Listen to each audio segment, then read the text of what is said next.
ইতিমধ্যে আমরা দেখেছি একটা আফুনা প্রচুর পরিমাণে ভাইরাল হয়েছে, সে নাকি ঈদের শপিং 5 লাখ টাকা তার লাগে ঈদের শপিং, তাও নাকি তার বয়ফ্রেন্ডে দেয়।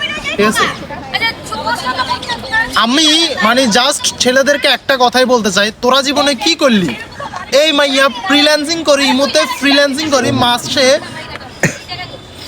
মাসে কত টাকা ইনকাম করে চিন্তাটা কর। সে ঈদের শপিংই করে 5 লাখ টাকা ইমোতে শুধু ফ্রিল্যান্সিং করে।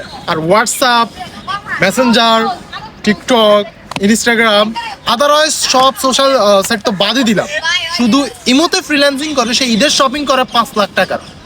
হ্যাঁ, এভাবে তোরা মানে কি করলি জীবনে? আমার ক, তোরা ছেলেরা জীবনে কি করলি? শুন শুন, ছেলে না থেকে পারলে সার্জারি করে মাইয়া হয়ে যা, হইয়া ইমোতে ফ্রিল্যান্সিং কর আর বিদেশি বাতার ধর, বুঝছস?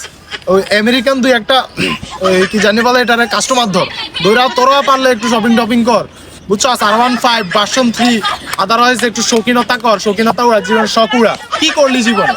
এ মাইয়া শুধু ইমোতে ফ্রিল্যান্সিং করে মাসে, তোর মাসের ইনকাম বাদ, ঈদেই শপিং করে সে 5 লাখ টাকা, তাহলে তার মান্থলি কিরকম ইনকাম হইতে পারে চিন্তা কর। তোর কোনো আইডিয়া আছে? এই মাইয়া থেকে শিখ।